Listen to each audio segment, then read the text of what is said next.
Assalamu alaikum, I'm Avalon. I'm a revert to Islam and I make Islamic content here on YouTube and on Instagram. All the links to everything I do is down below in the description. So today I'm making kind of an impromptu video. This was not planned whatsoever. It was triggered by a comment that I got earlier today on my Instagram page from a girl who is looking into Islam and she's interested in converting, and she was expressing like some of her concerns to me. And I get comments like these every so often from, like potential reverts, like people who are interested in Islam, but they haven't converted yet. And they're just having some concerns and they're worried, which is exactly how I felt before I converted. But I just want to give some advice and words of reassurance to those people who are interested in Islam and, something is holding them back. So inshallah, this will be helpful for those who are interested in converting to Islam and just need a word of advice. So Bismillah, in the name of Allah, let's get started. So based off the comment that I got today, the girl was telling me, I feel like there's so much to learn about Islam. There's so many, there's just so much. There's so many things that I need to know that it's overwhelming. I feel like I'm never going to know as much as everyone else. I feel like I'm always going to be at a kind of like a deficit. I don't know the same as other people, and it's just scary. It's really scary. That's one of the words she mentioned, is that it's scary. And actually, I think this is probably the most common concern that I get from potential reverts is I don't know anything. And how am I going to learn everything? And my advice here, first and foremost, nobody knows everything. That's something that I wish somebody had told me. Even scholars who are so knowledgeable and they have a really good grasp on Islamic knowledge, even they have things they can still learn. So please don't even overwhelm yourself and burden yourself with this idea of, I'm never going to know everything. How am I going to learn everything? You are not going to learn everything. Nobody is ever going to learn everything. And that's not the goal. That's the thing. It's not the goal. What Allah subhanahu wa ta'ala cares about, and we all know this, what he cares about is our devotion to him. How much we submit ourselves to Allah. Because that's what Islam is. If you don't know, that's literally what the word Islam means, is to submit to Allah. That Allah does not expect us to be computers and just to take in all this information and retain it, and for all of us to be scholars. We need to submit to Allah. We need to understand what he asks of us, and the obligations and restrictions that are put on us as Muslims. We need to really have a firm grasp of those things, the basics, the 5 pillars, modesty, things that we shouldn't be doing, prohibitions with alcohol and certain foods. We should know these basics, get those down. Most importantly, I would say, is prayer, salah, learning to pray. Get these things down. Once you're comfortable with that, then you just start growing and growing. When you start surrounding yourself with this environment and going to the masjid more and going to classes more, you're going to learn. You are going to learn so much more than you would ever think you know. So it's slow, it's a process, but don't feel like, oh, I'm never going to learn everything, so I don't want to do it. Don't let that be something that hinders you and that holds you back from converting, because again, nobody's going to learn that, or nobody's going to learn everything. And also, that's not the point. Another concern, I would say a common concern that I get asked about from potential reverts is, just being fearful of how the people in their life are going to react. I don't know how my parents are going to react, or I think my parents are going to disown me. I'm scared that they're not going to want me in their life anymore. And furthermore, I'm scared to live in the US, or I'm scared to live in France, or I'm scared to live in Australia, or whatever country they're in, and to be Muslim. They're a lot of these girls are white girls like me, growing up in Australia, France, Italy, America. And they're I fit in, just like I fit in America before I was Muslim. I fit in. I was just like anyone else. And it's scary to transition from that into now being visibly Muslim, being a minority religion, and being a hated religion, a religion that has so much false information spread about it and so many stereotypes about it. It's really scary, not even just with the people in your life, just with the society around you. It's tremendously scary. And I completely sympathize with that. And that's something that scared me so much as well. Even though I was so excited to wear the hijab and to start, showing people that I am Muslim, and I was so proud of my identity, I was also scared because I didn't want to be hate crimed. I didn't want someone to hurt me because of what I believed.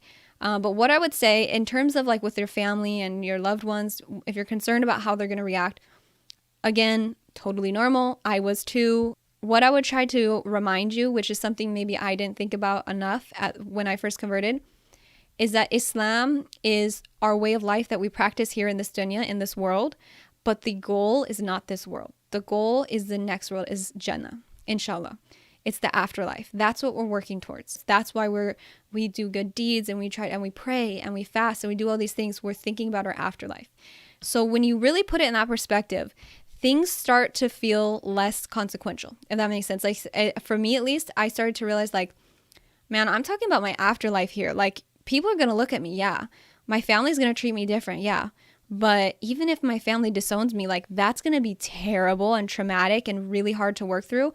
But like, is that going to prevent me from getting into heaven? No.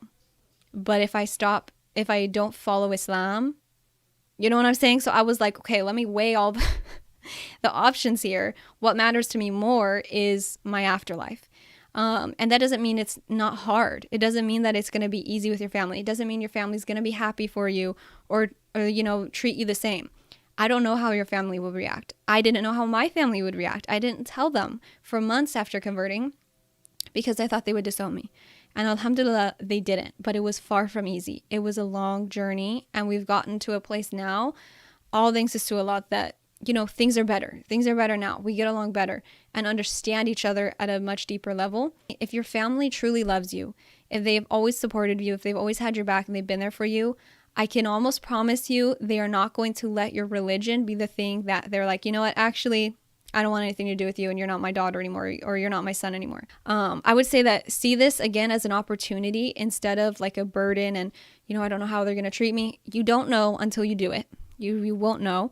But they might really surprise you. They might really, really surprise you with how open-minded they are. You might think they're not open-minded. I didn't think my parents were open-minded.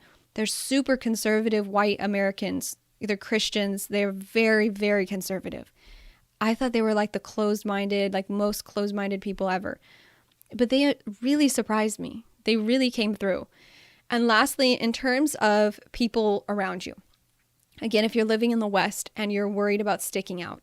If you're a woman and you're thinking about converting to Islam, hijab is an obligation for us. Modesty is an obligation for us. And headscarf is part of that, covering your hair. And when you do that, it identifies you as a Muslim. That's kind of the whole point. That's part of it, is it's supposed to identify you as a Muslim. So you are going to stick out. You're going to be different. You're going against the social norm of women revealing themselves. I would say that just in terms of like coping with it, dealing with people treating you different, you know, yes, it's uncomfortable. It's not fun. But at some point you start to realize like nobody's going to do anything. Like, do you know how many times I've prayed in public and people have had the opportunity to hurt me if they wanted to? Nobody's ever done anything. And people do get attacked when they're praying. I'm not saying it doesn't ever happen, but I'm saying I was so scared at first that I'm going to pray in public and I'm going out as a hijabi and everyone's going to hate me and treat me differently. Yeah, people might hate me. Yeah, people might stare at me. Nobody has ever done anything to actually threaten me. And even if someone does, it's like the reality of the matter is, especially as women, this is very unfortunate, but let's just be real. Taking a step out the door as a woman is a risk. Let's just be real. Even as a man, but especially as a woman. You already know what it is. We are always in danger. There is always men that are lurking, trying to hurt women. That's just the reality of being a woman. So whether you have a headscarf on or not, whether you're at the beach in a niqab or in a bikini, you're at equal risk, in my opinion. But you know, your life is in the hands of Allah. You're never really safe. You're never 100% safe. You never know what's going to happen when you step outside. And you never know what's going to happen when you get behind the wheel of a car. Somebody could ram into you at any point. And that's just life. So I kind of have taken more of like a holistic approach, I guess, and realized like taking a step back, I was never safe to start with. Why should I be scared to wear hijab? Why should I be scared for people to know I'm Muslim when this was always a reality? I was always only at the mercy of Allah subhanahu wa ta'ala. So that is my advice for anybody who's interested in Islam but is having hesitations, having concerns. They're not sure, you know, like if they want to do it or not. Or they're just like, I know a lot of people are like literally sure they want to do it. They know they want to do it. They're just having these few little things where they're like, I don't know how to deal with it. Like, how do I cope with these things that are going to come up in my life? How do I prepare for them? Rather than, I don't want to convert. You know what I mean? I'm here for you if you need reassurance. I can't answer all your questions. I can try to refer you to the right direction because I'm not a scholar. But I'm here for you for reassurance, just as your sister. And as somebody who's been there, I can almost promise you whatever situation you've been in as a revert, I've probably experienced it myself, or I know somebody who's experienced it. So you're not alone. Please never think you're alone. Please don't think that there's no one to reach out to. I wish I had someone to reach out to before I converted. So I'm just opening that line of communication for you so you know you're not alone. And I'm here for you as your sister in Islam. So inshallah, this was helpful. I hope this helped a little bit and kind of clarified things. And again, please don't be shy to reach out to me if you need some more reassurance or if you have questions. Thank you so much for watching, and I'll see you again very soon, inshallah. Assalamu alaikum.